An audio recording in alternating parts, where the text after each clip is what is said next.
Where did Henry Desagu from Mihoko disappear to? Henry Desagu was once the greatest content creator in Kenya. I don't know what happened to him. These are the questions that almost everyone has been asking, but the tweet that grabbed my attention was this tweet. Desagu really fell off, went from bagging million views to struggling with few hundred views. So is Desagu getting 100 views? Let's find out.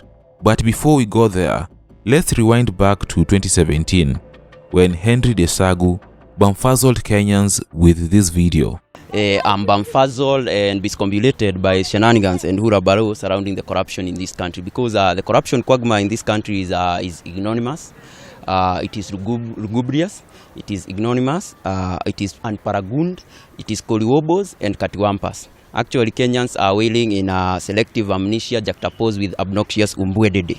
And it's high time Kenyans rise up and pull fastidious panacea to barbarize and aggrandize the corrupt demagogue.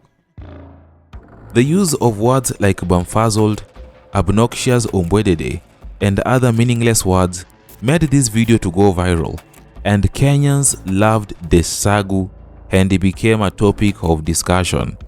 People were sharing this video on WhatsApp groups and the internet at that time was happy. But this was not the only video that excited Kenyans. Desagu was posting funny videos almost daily. Sasa huku hatunaga mai, sasa tulikuwa tumekosa mai kama hivi wiki mbili. Sasa ndio tukaamua ndio hatutaki kukaa na uchafu, tukuje after wiki mbili tukuje kuoga hapa kwa Roi. The rise of Desagu was beautiful to watch. He was consistent and he posted funny and fresh content. And most importantly, he was likable. Being likable is not easy. Desagu was also a simple comedian, using a language that most people understood. Unlike other creators who are making sexy content and using clickbait titles to go viral, Desagu did not follow that path and decided to produce clean content.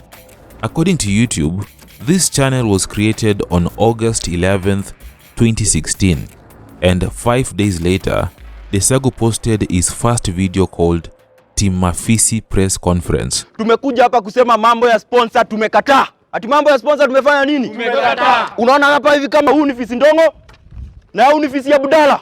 Na watu unaona vile wamenyanyaswa na masponsor na ndio tumesema tumekataa. Desagu later posted other videos like Desagu Githurai Eyewitness and Mkokoteni Jackpot Millionaire Desagu. And all the videos garnered thousands of views. Desagu became one of the most famous YouTubers in Kenya, and every video he did exploded. And some of his videos were generating over 1 million views at a time when getting such views was a miracle. It is alleged that Desagu breakthrough came after this video went viral in 2016. The video united Kenyans, not because it was a sexy video, because that is what unites Kenyans, but because the video was funny. At this time, corruption was rampant in Kenya, and Desagu got interviewed by K24 and was asked about what he thinks about corruption, and he said those words, umbwedede and bamfuzzled. People began to ask questions. Who is this man? And the man was none other than Henry Desagu, the Prince of Mihoko. And in case you're wondering what the hell is Mihoko, it's the name of a place called Mihoko. And by the way, Desagu single-handedly made that place famous. Mihoko in Kikuyu means hope. So Desagu calls himself the Prince of Mihoko, or the Prince of Hope. Anyway, Desagu continued to make such type of videos where he was doing funny interviews and press conferences. Most of the stories he covered were real, but Desagu found a way of making them funny. Nikaona ningoe mabati hii side yenye tupiki yangu, nikangoa mabati moja na nikauza. Sasa after hapo mimi nikatoka nikaenda kukunywa na wengine. Sasa nilikuwa nimelewa, mama budi nilipata amekaa. But that's not the only thing Desagu was doing. He also shot skits in Mihoko, but even before that, let's go way back to why Desagu was acting so well. Desagu sharpened his acting skills in Sunday school. And when he began officially his comedy, no one believed in Desagu, including his own father. Desagu grew up in Nakuru, but came to Nairobi to study at the Kenyatta University. While there, he joined the Kenyatta University Traveling Theatre. His experience and talent got him a scripting role at NTV's show called Offside, but sadly after working there for some time, he lost the job. Now, while working at NTV, before he lost the job, he realized that people liked eyewitness stories, as they provided a different angle from what the news gave them. So he started a Facebook and YouTube channel so as to post his own eyewitness stories. Desagu was calling himself Kafisho, but when he joined social media, he changed it to Desagu, which comes from his father's name Idagu. At first, Desagu did not understand the impact of YouTube, and he was mostly using Facebook, and his videos were getting some good views. To boost his channels, Desagu created pseudo accounts to comment on his videos and hype himself up because no one was there to hype him up. Some months later, he did not need to do that as people were now appreciating his content. Venye nilianza na Facebook na kuanza kushuti hizo vitu, hakuna mtu anakujua. Unaona ukienda YouTube unaenda kusearch Beyonce, unaenda kusearch Nyashinski, utaenda kusearch Diamond, mtu anajulikana. Uwezi enda tu sasa hii uingie hapo YouTube usearch Job Getworthy. Uwezi. Lazima ikuwe ni msee ana lazima ikuwe ni msee anajulikana. The Prince of Muyoko was hungry for success. He was shooting content daily and coming up with more creative concepts, and his consistency made his channel to grow exponentially. Desagu's content was also centered around a man who lived in Muyoko, and he showed his audience the struggles of this man in dating and real-life situations. Unlike Embarambamba, his content was harmless and, most importantly, relatable. Desagu was a breath of fresh air. He was not boring, he was creative, and this made Kenyans want more of Henry Desagu's content. Other comedians even wanted to be like Desagu, and they began copying his content, but we will not mention them. This is Desagu's video. Anyway, Desagu generated a strong fan base who watched anything that came from him. As a result of his hard work, Desagu was awarded the prestigious YouTube Silver Button Award in 2019 for gaining over 100,000 subscribers on YouTube. And you need to know that during that period, getting a silver button was not easy.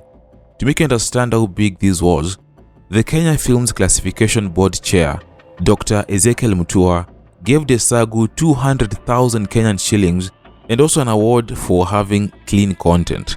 Dr. Ezekiel even posted this on his Twitter account saying, "Henry Desagu is an icon and a shining example that content doesn't have to be dirty to sell. He has used his platform and creativity to bring us joy and lighten our hearts without breaking the rules of common decency." YouTube also organized a big party for Desagu for that achievement.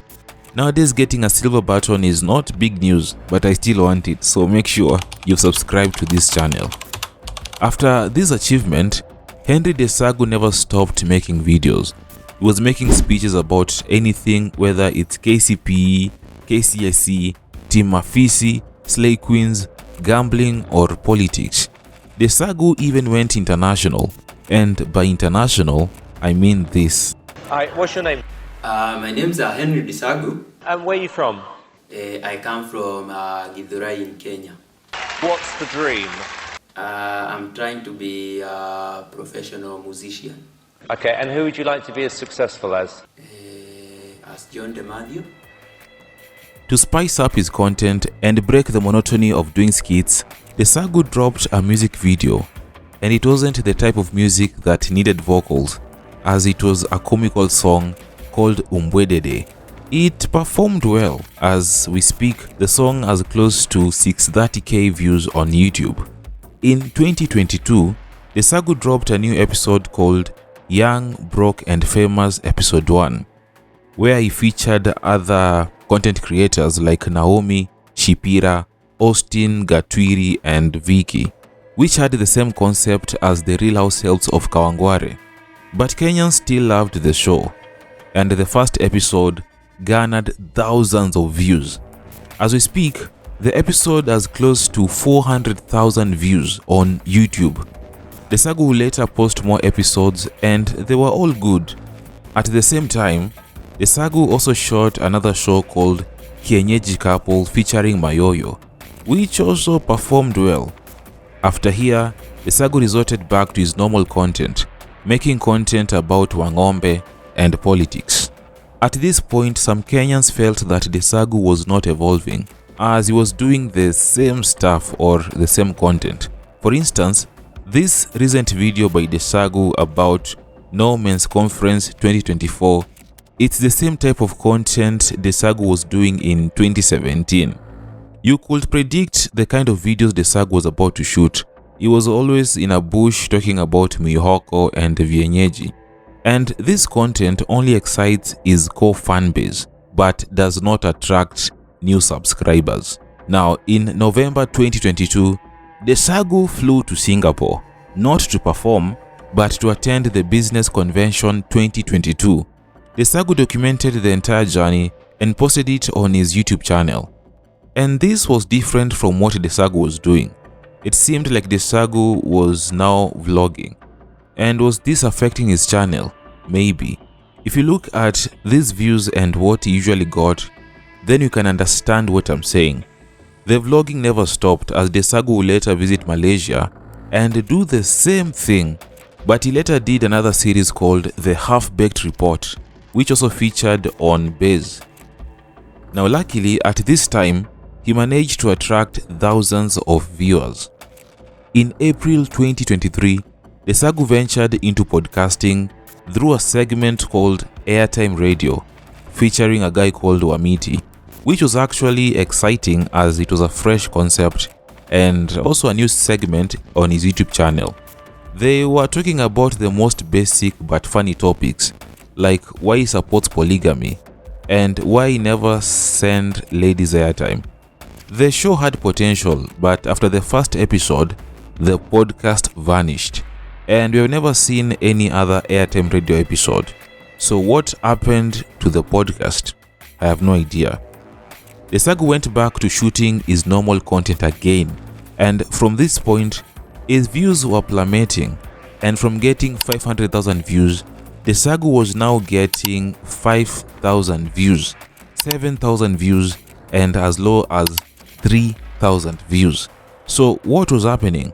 Were fans tired of Desagu, or were they watching other creators? Maybe, because at that time, we had other content creators with fresh and hot content like Austin Muigai, Obienji, Vinny Baite, Beno Malines, and others. But Desagu not getting views, is it a Desagu problem or a Kenyan problem? This is because Kenyans get tired very quickly, and for you to keep up, you need to innovate, renovate, and most importantly, chase clout. And if it fails to work, you drop a sexy video that will unite Kenyans. Another thing is that contrary to other careers like emceeing and acting, the comedy career is the hardest to maintain, as you have to make people laugh daily, because the moment you stop doing that, they will detach from your content. Now, some people claim that too many adverts killed Desagu's career, but I'm not sure about that. But let me also say that not having views does not necessarily mean that you don't have good content. And the same applies to Desagu's content.